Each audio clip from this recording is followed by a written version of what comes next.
How it all started. Switzerland, the wealthiest of all countries. Switzerland, a very small country. When the war started, this center of the World Bank turned into an island. Nothing came in, nothing went out. Thus, this island was able to research and develop the newest, most advanced technologies mankind had ever seen, secretly. Any country that tried to catch up with this later on was light years behind. After dozens of decades, Switzerland stopped existing. Cryon was born. This NPC was the first of them all. This NPC was the one who finally built spaceships. Spaceships able to travel to foreign galaxies, thanks to the fusion impulse engine they invented. And this NPC was also the one that came up with the idea of terraforming a planet, now known as Ilal, modifying its atmosphere, temperature, and topography to make it habitable, so that we could finally leave the corpse of Mother Earth, the planet we once so admired. Admired for how strong, how durable it was.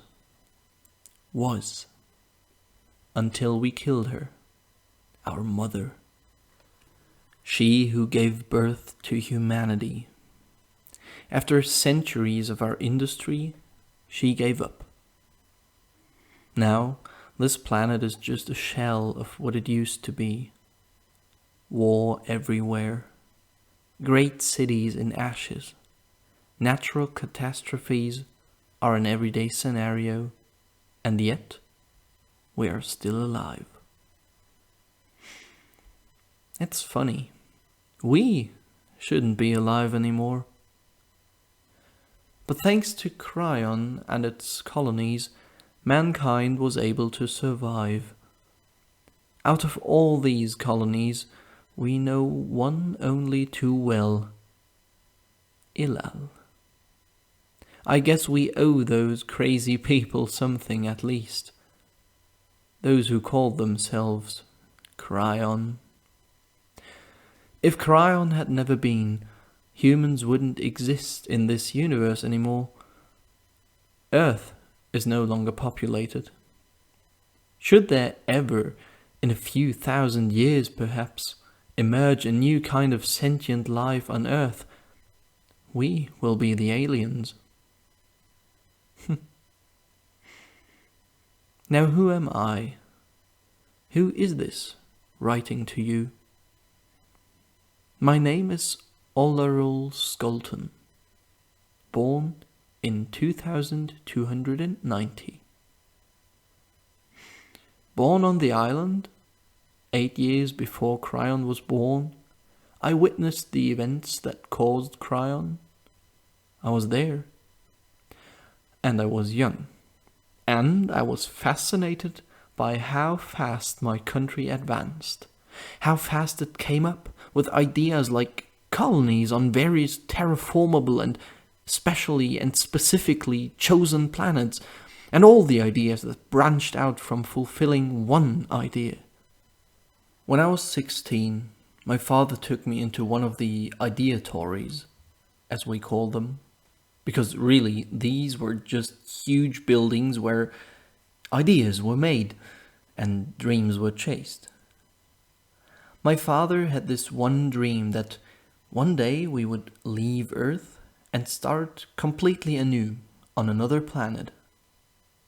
And as you know, it came true. But sadly, we weren't the first to arrive on said planet. We were the ones who came later, because the transport ships, as massive as they were, had limits too, and the number of ships was also limited. But in the end, we were there, and we were able to start a new life. I was 18 by the time. Centium. Founded on Ilal, Together with Prosk, they were the first ones to construct mechs.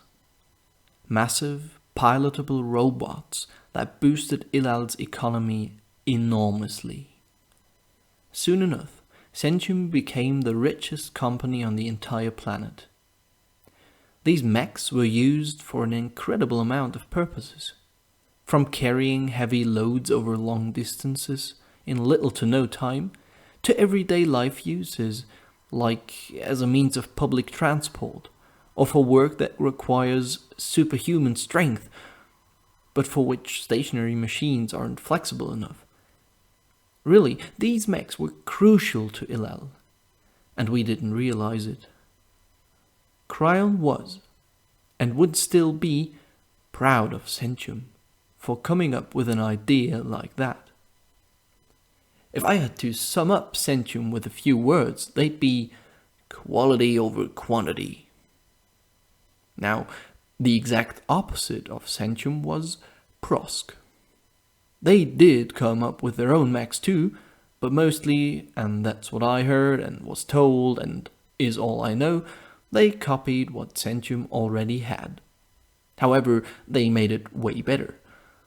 They found better technologies for HV loaders, better designs, and primarily faster mechs. And with faster mechs, I mean faster mechs for military use, called Axes. These mechs are 1.75 times faster than the fastest one Centium ever had. Prosk invented, designed, and built all the A-class mechs we know today, including the L5 Boot, the L2 Moog, and the L5 ZOS, or the colloquial names, the Infiltrator, the Scout, and the Technician. The trend was set. Currently, there are 15 types of Axes, of which 10 were made by Prosk, and the remaining 5 by Centium. Again, to sum up Prosk with a few words, they'd be quantity over quality. Now, what kind of person am I? Do I go for quality or quantity? Well, I like to think that I am a quality person, which is why I work for Centium.